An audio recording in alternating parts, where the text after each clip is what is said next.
Fala galera, tá começando agora o primeiro episódio do DeepIronicast, o seu podcast acadêmico da área da saúde. Eu sou o Pedro Rocha, aluno 6º período de Medicina aqui da UNIT. E eu sou a Amanda Cravo, também aluna de Medicina aqui do 6º período da UNIT. E eu sou a Bibiana Onuki, aluna do 7º período aqui da UNIT também.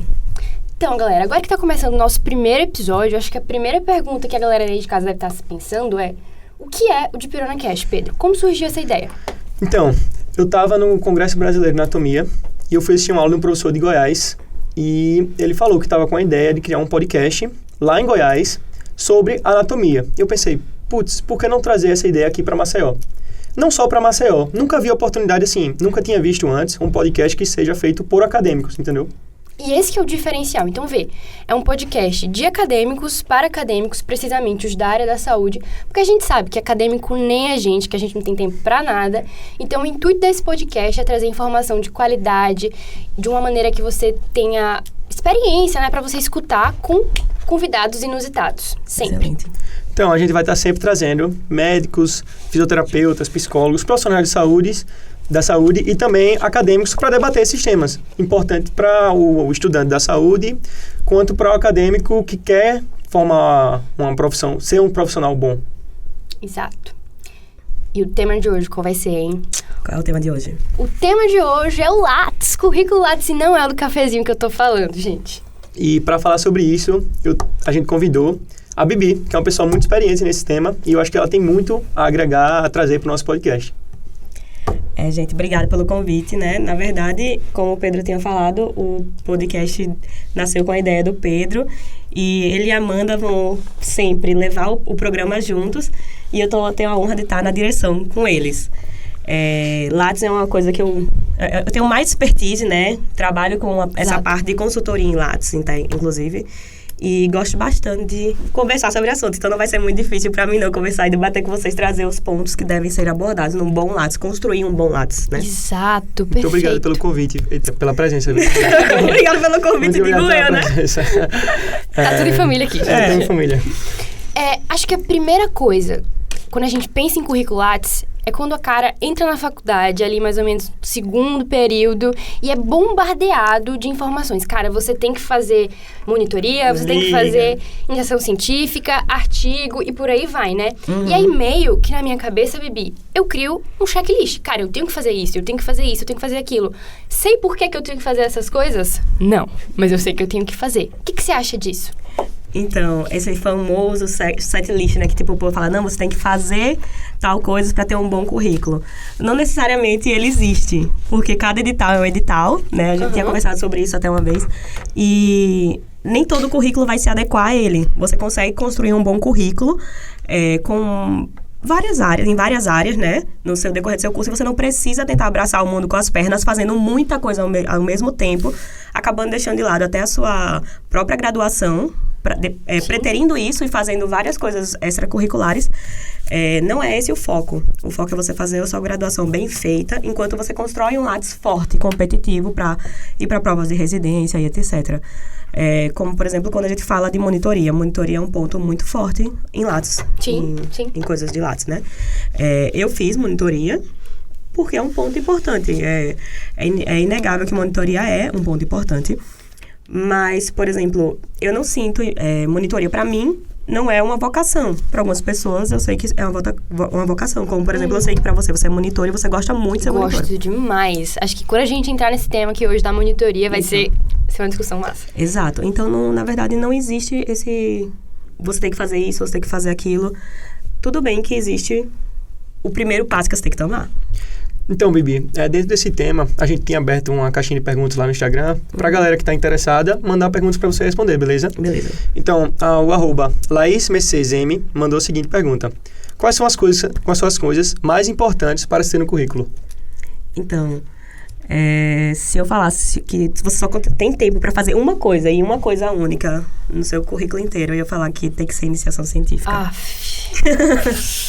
A ciência. Tem uma frase que uma vez eu escutei de um profissional, que ele é muito renomado aqui, que o profissional hoje ele tem um valor proporcional à qualidade e à quantidade de ciência que ele produz. É o valor que ele tem, entendeu?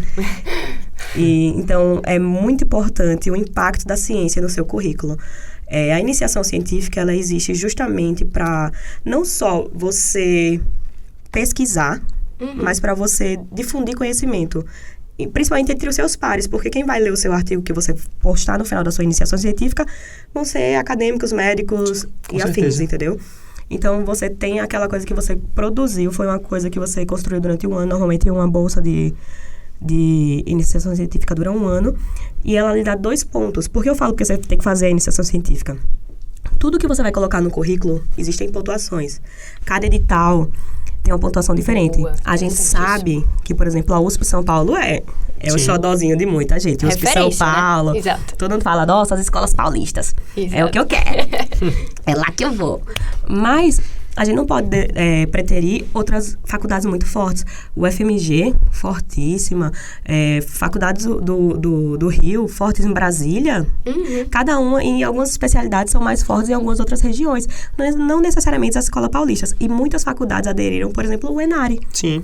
Que também tem um edital diferenciado com um montão de coisa diferente. Particularidades do ENARE. E esse ponto da iniciação científica, por que eu falo a iniciação científica? Porque ele dá 2 pontos em qualquer edital. Isso é universal. Boa. Nos editais, ele vai lhe dar 2 pontos.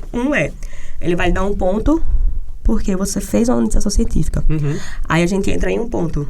Existem vários tipos de iniciação científica. Boa. Bibi, eu tenho uma dúvida em relação a isso. Eu não entendo muito dessa questão da iniciação científica, né? Mas eu queria saber qual a diferença do ProBic, do ProVic. Eu realmente não tenho um profundo conhecimento, né? A gente começa pelo ponto de que o nome, a nomenclatura mesmo muda de acordo com a faculdade. Por exemplo, a gente aqui da UNIT, a gente chama ProBic, ProVic. O pessoal da UNIC, se não me engano, chama PIBIC, PSIC, uma coisa assim. A nomenclatura é diferente, mas a ideia do programa é a mesma. Tá. A gente tem 2 classes. Os ProB, o que tem B, tem bolsa. Boa. O ProV é voluntário, ou seja, não tem bolsa. Não sabia disso. Qual é o lance? Alguns editais não pontuam o ProVic. Você pode fazer uma iniciação científica voluntária, ser muito bem feito. Uma puta de iniciação científica. Mas não pontua. Não como ponto de iniciação científica. E como é a concorrência? Assim, para você conseguir ter a iniciação científica. Cara, eu vou falar uma coisa pra você que vai ser bizarra. Mas quem concorre não é você. É o seu orientador. Nossa, então, para eu fazer uma iniciação científica, começar a trabalhar com paper, toda aquela parte mais científica mesmo, que é o que a galera tem mais dificuldade, minha metodologia, como é que eu vou fazer, os tipos de pesquisa que eu tenho para fazer, a primeira coisa é com quem eu vou fazer. É isso, Bibi? E assim, a grande parte é que quem tá competindo pela bolsa não é você. Entenda uma coisa, a bolsa não é sua. A bolsa é do pesquisador, e o pesquisador-chefe é o orientador. Por isso que, desde o começo, você tem que pesquisar quem é o cara que está à frente das melhores pesquisas dentro da sua instituição. Excelente. E como é que eu pesquiso isso? Como é que eu sei? Então, eu vou contar a minha experiência. Boa, excelente, perfeito. Melhor coisa é a minha foi própria. humilhante, tá?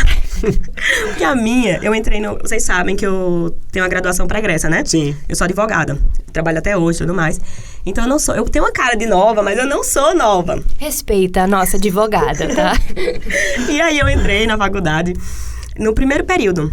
E a minha primeira professora no segundo período, na verdade. No segundo período, primeiro período eu entrei daquele jeito, né? Querendo fazer tudo. Exato. Tipo, segue em tiroteio. Eu quero entrar aqui. Primeiro período eu entrei na atlética, gente. Que isso?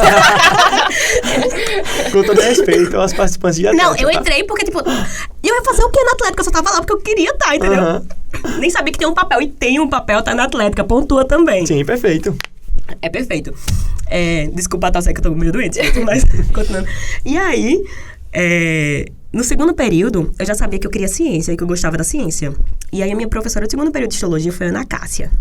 E vocês sabem como ela é, né? Rigorosíssima. E ela bota aquela pose, assim, a mulher bonita, começa a dar aula, assim. Começa a aula, pensando, meu Deus do céu, eu tô lascada aqui. E aí, eu vi que ela gostava, que ela era muito, assim, milimetricamente... metódica, né? Tá. Aí, terminou uma aula e ela tinha falado de alguma coisa que ela tava escrevendo. Aí, eu cheguei nela e falei assim, professora... meu nome é Bibiana, eu tô começando aqui no segundo período da UNIT, eu queria que a senhora me orientasse numa iniciação científica. Aí ela olhou assim pra mim e fez, tá. Ela fez, não, agora que eu não tô com muito tempo e tal. Eu fiz, não, professora, mas se a senhora tiver uma oportunidade aí pra mim, me dê, por favor. Aí, não foi. Ela não foi. Só que chegou no terceiro período, ela tava fazendo o doutorado dela. O mestrado, doutorado. E aí, surgiu a oportunidade dela, no doutorado, para ela fechar o doutorado, ela tinha que fazer duas iniciações científicas, orientar 2 iniciações científicas. E aí ela lembrou de mim. Ela lembrou da aluna do segundo período que foi pedir uma oportunidade na aula. E lógico que ela viu também como você se desenvolveu na matéria no período, sim, né? No resto do que período. É muito importante. Querendo ou não, uma mão lava a outra, né? Sim, você ajudou ela ajudou você. Aí, quando ela me chamou, aí a gente teve a primeira conversa, né? Aí ela falou assim, nossa, eu achei que quando você veio, quando a gente começou a sentar pra conversar qual seria o meu primeiro projeto de iniciação científica, né? Ela fez, nossa, eu olhei pra você, achei que você era criança, assim, que acabou de entrar na faculdade, não sabia nem o que tava perguntando, porque queria fazer pesquisa, porque queria pesquisar. Eu falei, não, professora, eu sou velha, que eu gosto de eu gosto de pesquisa.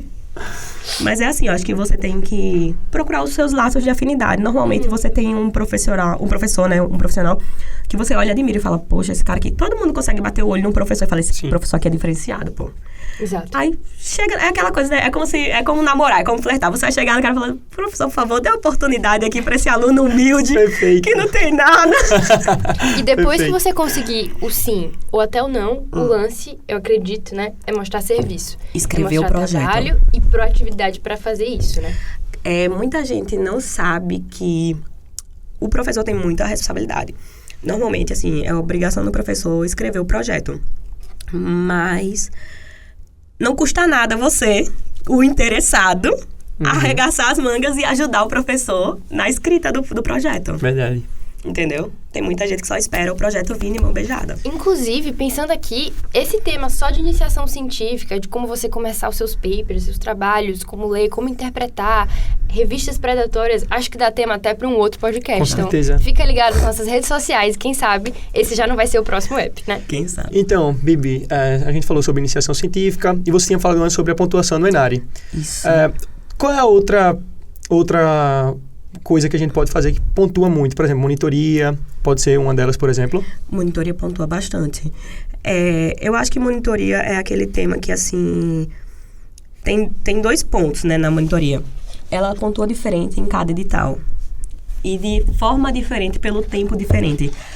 Por exemplo, em alguns editais de residência, a monitoria para pontuar, ela tem que ser no mínimo de 12 meses. Ou seja, você tem que fazer 1 ano. Uhum. Tem que ser numa matéria, às vezes, correlata com a residência que você quer entrar. Por exemplo, uma histologia para entrar na oncologia, uma anatomia para entrar na cirurgia. Boa. Entendeu? Uma coisa assim. Algumas vezes não tem que ter, alguns editais não tem que ter necessariamente uma... Isso varia muito do que você tem olhado dos editais e tal? Ou... Varia.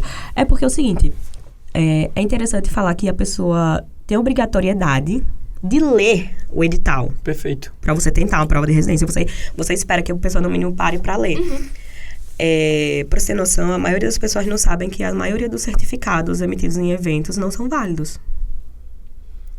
Porque existe um método que o certificado tem que ser feito. Vocês sabiam disso? Não sabia. Não sabia. A maioria dos seus certificados, provavelmente, não são válidos. E como é que eu sei se ele é válido ou não? Então, você vai ter que abrir o edital e olhar quais são os requisitos. Normalmente eles falam assim, o certificado tem que estar lá. A instituição que emitiu o certificado, qual foi a função que você exerceu em tal coisa, a carga horária daquilo que você emitiu, o responsável técnico por supervisionar que você fez aquilo mesmo e a assinatura. Nossa. Vamos excluir o meu Lattes todo. Hoje, quando eu chegar em casa... eu lembro até que a minha mãe também, né, já é formada e tal. Não é da área da saúde. Ela falava, pegava os meus certificados e olhava. Como assim não tem nada atrás dele? Como assim tem que ter alguma coisa atrás dele? Porque no direito e em várias outras áreas, é comum ter a ementa dos cursos e dos congressos impressas atrás do edital. Hoje em dia, eles emitem o certificado só com a frente. Mas antigamente, pelo menos no meu tempo... No seu tempo. No meu tempo, atrás do certificado vinha a ementa do que aconteceu. Hoje até em PDF, né? A gente recebe, não recebe nem impresso mais. Exato. E aí, esses certificados também acabam que vão contar para você contabilizar aquelas horas extracurriculares aqui da faculdade, né? Então, você vê, por exemplo, um exemplo bom é a contagem de horas, das 400 horas extracurriculares que nós temos na nossa faculdade. As pessoas acham que se elas participarem de 50 congressos, elas pontuaram as 400 horas. Genuinamente, se somar, dá 400. Mas as pessoas não pararam para ver o normativo da faculdade, que se chama Ato de Atividades Complementares, que fala que, por exemplo, horas de curso é limitada a 80 horas. Exato. Então, ainda ficam faltando 320 horas.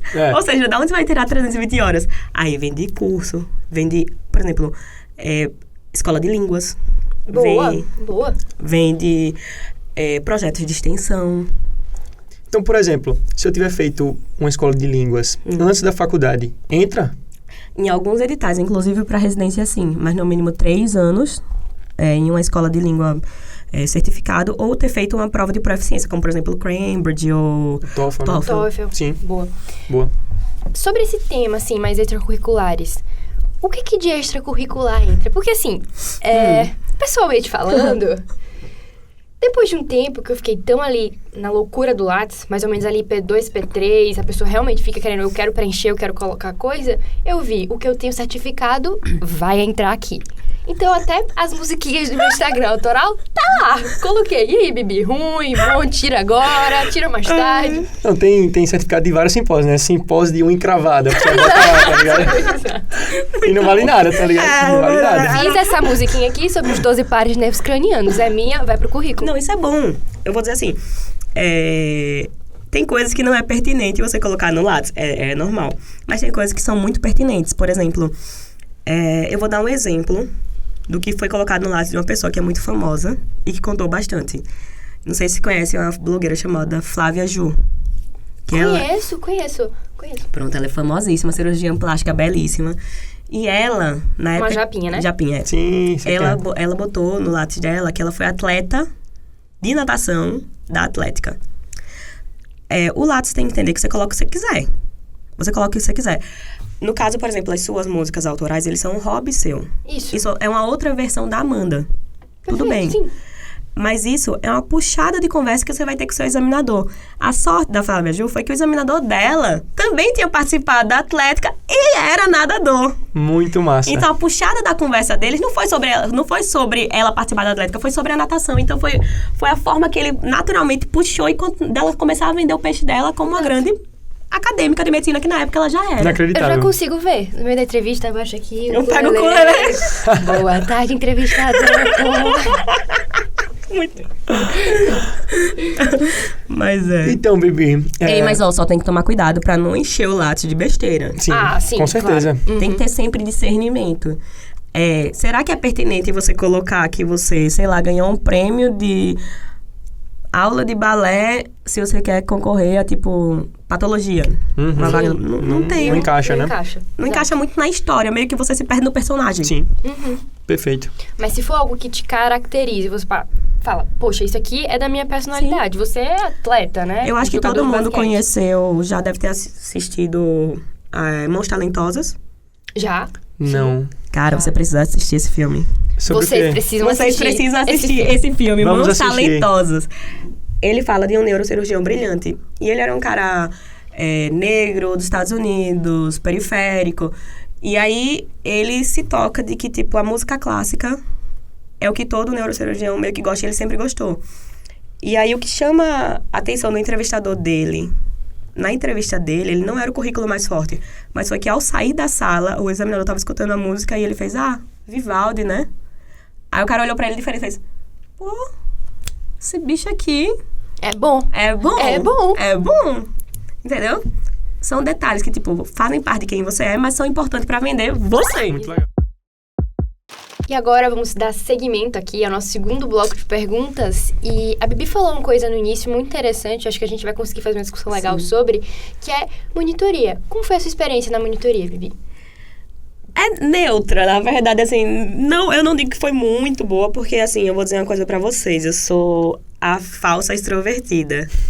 Eu sou muito extrovertida em câmera aqui, eu sou ótima, eu faço blog, vocês me conhecem do blog, né, do Medicina Imperativa. Todo mundo acha que eu sou, tipo, super extrovertida. Mas em público, eu me travo toda. E aí, acaba que eu tenho um defeito bizarro, que é que eu gaguejo. Quando eu fico nervosa, eu começo a gaguejar. E a monitoria me mostrou que, por exemplo, eu não consigo enfrentar uma sala de aula mesmo que eu tenha domínio do assunto. Não imaginava isso nunca vindo Também de não. você. Pois é. Também não, Eu nunca. gaguejo bizarro. Cara, a monitoria, eu acho que eu sou extremamente suspeita a falar, mas é o amor da minha vida. É o amor da minha vida. Eu acho que eu preciso seguir alguma coisa nessa Lecionando, linha. né? Exato, de lecionar, mas de estar em contato com os alunos. Tem pessoas que têm aptidão, que nem você. Exato. E assim, uma coisa importante sobre o currículo como um todo é desenvolvimento de soft skills. O que é soft skills pra você, Pedro? Eu acredito, por exemplo, quando a gente aprende a fazer coisas fora da nossa área. Quando a gente é editar, Boa, aprende perfeito. a editar, aprende a falar uma aula, explicar um assunto. Eu acho que é muito importante. Eu acho que a monitoria a gente consegue desenvolver muitas soft skills. Por exemplo, a Bibi, eu tenho certeza que depois que ela foi monitora, ela conseguiu falar melhor em público. Não, consegui. Até hoje, assim, eu ainda disfarço bem. Uhum. Mas às vezes eu fico bem nervosa e, tipo, ainda dá uma calçatada, né? É porque eu já tinha falado isso pra você uma vez, que quando eu fico muito nervosa, eu falo muita besteira. Gente, é sério. Deixa eu contar a história. Não tem nada a ver com o podcast, mas eu vou contar porque foi engraçado. Pode contar esse. Eu vou contar. Teve uma vez que eu tava... Eu sou japonesa, sou de origem japonesa. Uhum. E vocês sabem que há uns anos atrás teve um tsunami no Japão. E aí a gente fez um evento da comunidade japonesa aqui, convidou o governador, todo mundo, para arrecadar fundos para doar para o tsunami no Japão. Eu apresentei toda nervosa e no final eu virei pra lá e falei, gente, agora você vai ver os melhores momentos do tsunami. Essa foi triste, bicho. De verdade. Eu tava muito nervosa. Ó, assim, das soft skills que eu consegui desenvolver, eu tenho dor de barriga antes, durante e depois da monitoria. Mas ninguém percebe. Eu fico ali, dou uma segurada na barriga, vai se indo e tal. Mas até pros extrovertidos, natos, vamos assim dizer, você precisa aprender também o momento que a sua fala atrapalha o desenvolvimento do outro. Sim. Então, isso é muito importante na monitoria. Com Não basta certeza. você saber. Você tem que aprender a passar também. Isso é muito legal, porque é uma coisa que a gente da área da saúde vai ter que conseguir passar pro seu preceptor o caso do paciente, sei lá, o que tá acontecendo. Não só isso, não na residência, até, por exemplo, apresentando trabalho. Eu tive a oportunidade de assistir o Pedrinho apresentando o trabalho dele de anatomia lá no congresso, que justamente o congresso que fez esse programa nascer. Exato. E, bicho, era bizarro o quão natural. Ele precisava olhar assim, eu falei, filho da peste. Ele tá bem? Não, super de boa, e assim, rindo, e olhando assim, e eu pra apresentar o meu, eu tava, tipo, passando mal. Eu acho que o mais importante é a confiança, sabe? Assim, por mais que você ache que não vai dar certo, você tem que acreditar nisso. Por Fingir, né? Exato. Fingir que está É acreditando. que nem a Rihanna. É que ela fala, eu nunca sou, nem sempre eu sou uma menina top, né? Ela fala, eu finjo que eu sou. O mais importante é você estar bem consigo mesmo. Eu acho que você está conseguindo falar, você está conseguindo transmitir o que você pensa de verdade. Por exemplo, o que eu faço para conseguir apresentar bem? Eu não decoro uma fala, não decoro uma frase. Eu pego, entendo e fico repetindo mentalmente do jeito que eu falaria. Não, isso é excelente. Perfeito, entendeu? Pra mim Aquela funciona assim. estratégia, dar aula pras paredes, é perfeito. Velho, é o que eu faço na monitoria. Você criou uma musiquinha pros seus alunos, né? Seus monitorandos, né? Isso é, tipo, se dedicar a uma monitoria, entendeu? Exato. E pra isso, acho que a gente tem que deixar claro que, assim, existem perfil de pessoas que vão se dar melhor na monitoria do que outras. A gente tem um grande exemplo aqui. Mas quando você pensa em fazer uma monitoria, não pensa só no seu currículo. Porque também tem os alunos Afeta todos, envolvidos, isso. afeta a galera e tal. Acho que você tem que pensar qual a sua relação com a matéria que você quer fazer a monitoria, Isso.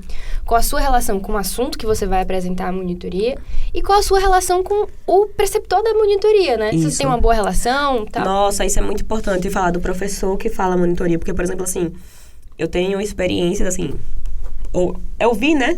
De pessoas que lidam com professores muito complicados, que fazem a vida do monitor um inferno, que exigem coisas que o monitor ele não tem que fazer. Por exemplo, o monitor não tem que dar monitoria em semana de prova. Uhum. O monitor não é isso. Sim. Entendeu? O monitor não é substituto de professor. Exato. O monitor é um complemento.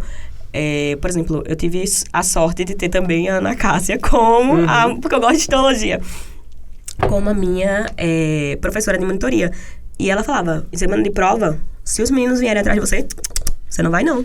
E eu ia ainda assim, né? Tipo, ainda respondia, mas você não vai não, porque você tem que estudar para as suas provas. E eu acho que a monitoria não é só importante para o currículo, mas você fica bem vista, porque os alunos que você está dando aula vão ser seu colega Eles de trabalho no futuro, exato, entendeu? Exato. E aí, por exemplo, como é que vai indicar? Sabia que aquele monitor é muito bom, putz, ele vai ser um médico bom, É entendeu? coisa Isso é bizarra. uma vez networking, né? isso é networking. Eu tava na calorada. Na calorada. Um menino me parou, porque na minha época eu peguei ainda monitoria semi-online, meio voltando, né? O menino parou e falou assim, você foi minha monitora. Eu falei, então você faltou todas as minhas monitorias.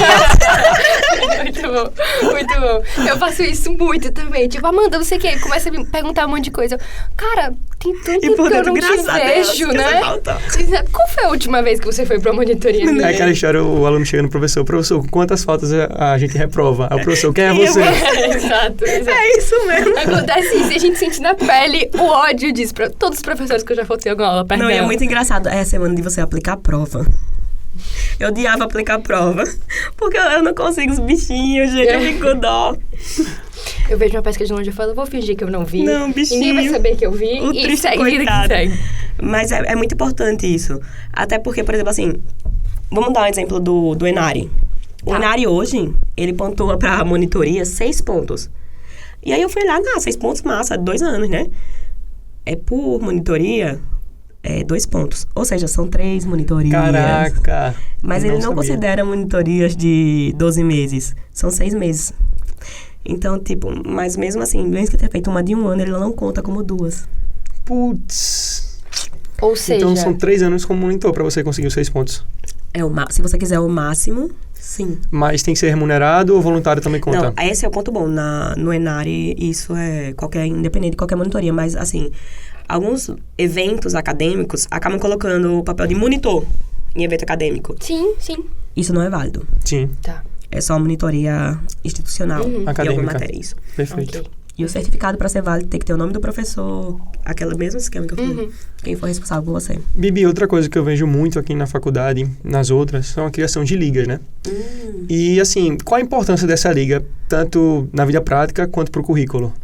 Então, a liga é aquele negócio polêmico, né? Porque, na verdade, é o seguinte. Eu vou dizer uma coisa pra vocês que vai ser polêmica, mas eu não pretendia entrar em liga nenhuma. Nenhuma.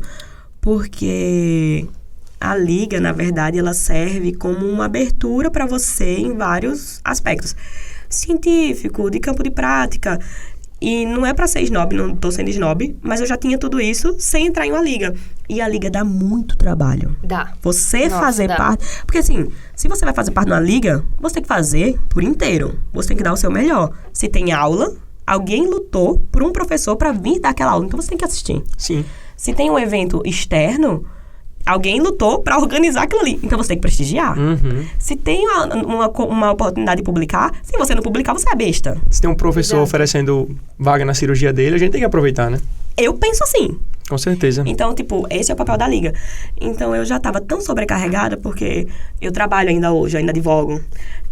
Eu tinha a iniciação científica remunerada, tinha monitoria, tava fazendo intercâmbio. Putz. E aí, pegar a liga pra mim, eu falei, não vou terminar a faculdade sem pegar. Aí, eu fui ver os editais, né?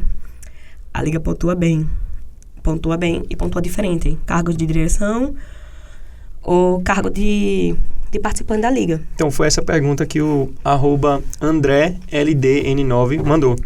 Ele fez: Oi André. Ele falou: sobre as ligas acadêmicas, é realmente necessário fazer parte da diretoria ou apenas ser ligante baixa? Depende. Tudo é um grande depende. Tipo, parece que a gente tá lidando com o direito, na verdade. Uhum. Porque no direito tudo depende. Nenhuma lei é exata 100%, tudo é depende. Uhum. E nesse quesito, nos editais, tudo depende.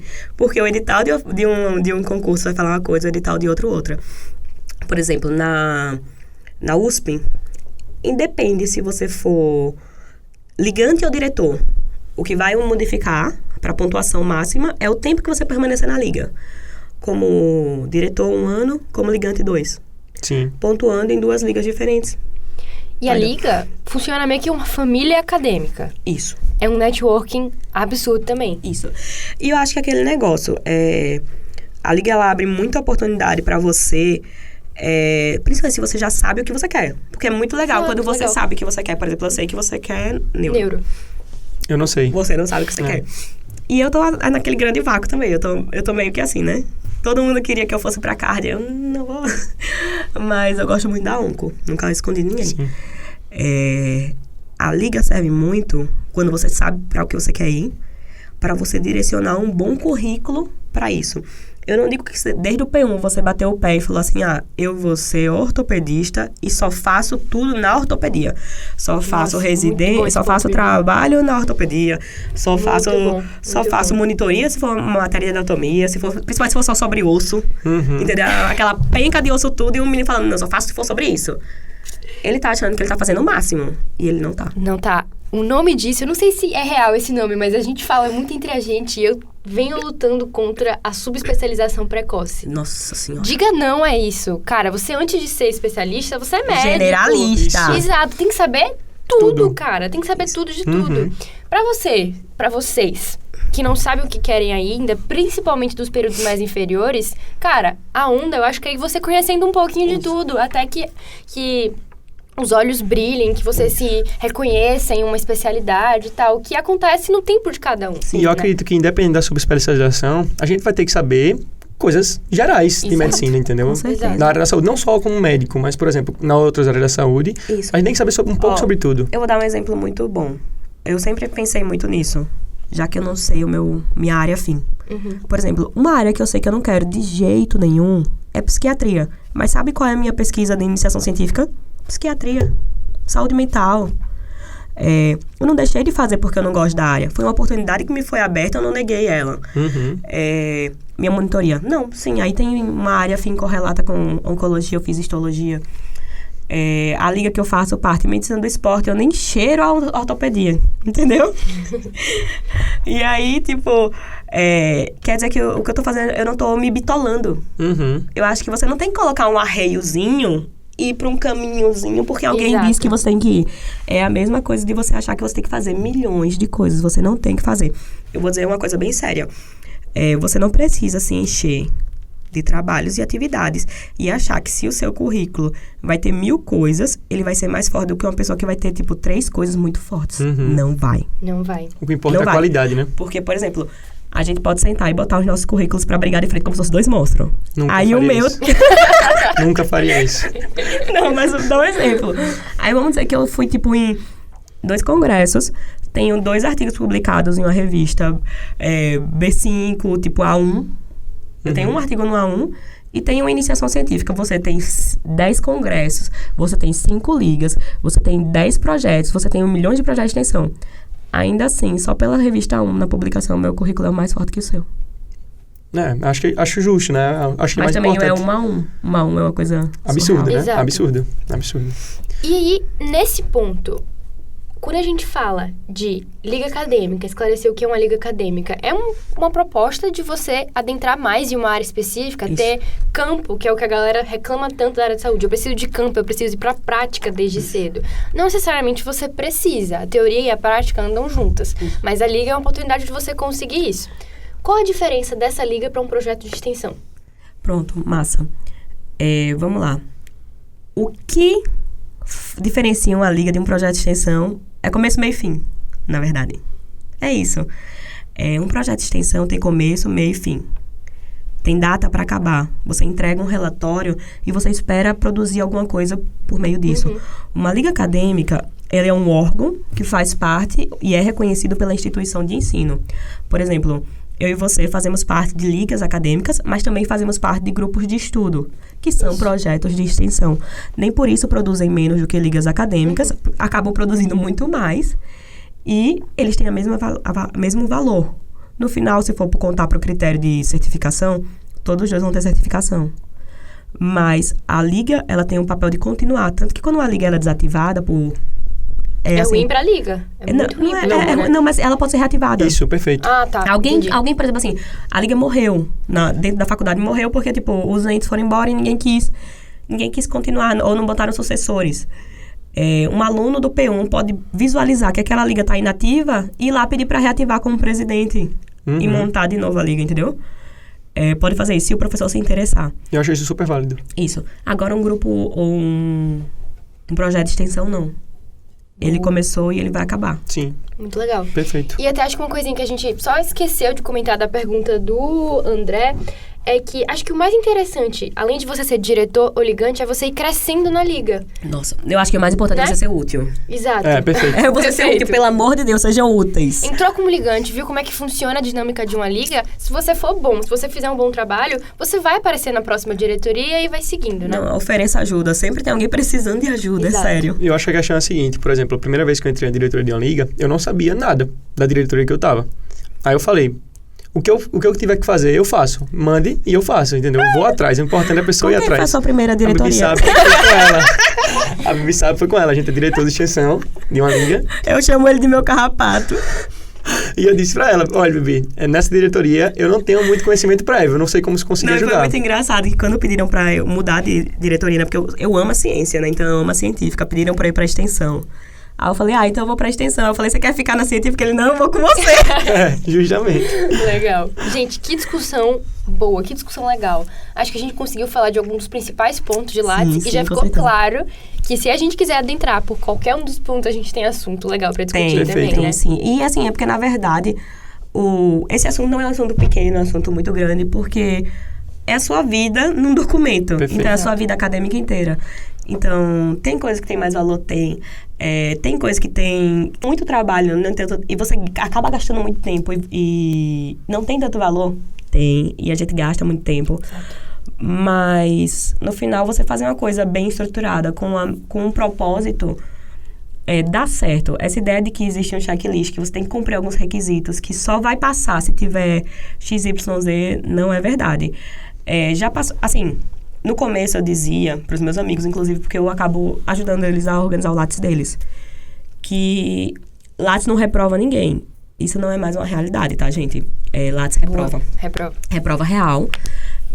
Inclusive, uma pessoa que tirou uma nota menor que a sua na prova e hoje vai brigar de frente com você depois na entrevista com um bom Lattes. E se ela souber se vender, piorou. Ah, detalhe, gente. É oral, tá? É uma apresentação frente a frente. Ele vai questionar esses pontos. Ok, esse curso de unha encravada que você fez aqui. Serve como de é que quê? foi? Pra quê? Exato. É aquela coisa, o cara bota em espanhol intermediário. Aí chega Aí lá, ele hablas. um entrevistador sabe falar espanhol, eu não sei. Hablo muiratatá. Onde está a biblioteca? Tá ligado? É uma parada assim. Mi espanhol é muiratatá. Então, eu queria agradecer, Bibi, por você topar fazer parte do projeto e estar aqui sim. na primeira entrevista. Eu ia ser besta de perder isso. Queria agradecer também ao Belo Gourmet, que foi o nosso patrocinador de hoje. Quero agradecer a Amanda também por topar. E eu quero deixar um agradecimento especial ao pessoal do marketing aqui da UNIT, ao pessoal do CCS e às nossas diretorias, a científica, a diretoria de marketing, a diretoria de comunicação. Audiovisual. Audiovisual também, muito importante. Os Nossos secretários, pelo amor de Deus. Os secretários são fundamentais, sem eles não estava acontecendo. Foi todas? Foi todas. Tesoureira também. Tesouraria, meu Deus, é verdade. Os secretários também já falou, não Já foi? falou, secretário. Então, pessoal, agradecer também você ouvinte e falar que a gente tá no Instagram. Quer falar o Instagram? Dá o feedback, né? Também pra gente no Instagram, Exato. pelo amor de Deus, dá o feedback. Não fala assim, não, isso aqui foi uma porcaria, não gostei. Pode ser sincero. Quem gostou, bate palma. Pouco, tá? Quem não gostou, gente, não chuta tanto, não. Vamos ter pena. Não vamos chutar com força. E a gente quer a interação de vocês lá no nosso Instagram, DipironaCast, não. DipironaCast. De PronaCast. Sobre sugestão de tema. Quem é que você queria muito ver aqui no lugar da Bibi nos próximos episódios? Tamo lá, galera. Muito obrigada. E é Outra isso. coisa, vocês vão estar gravando semanalmente, quinzenalmente, eu acho. Quinzenalmente. A proposta é essa. Massa. E é isso, gente. Muito obrigada. E tá terminando o Valeu, primeiro galera. episódio do E como DipironaCast. diz o ET Bilu, busquem conhecimento. Valeu.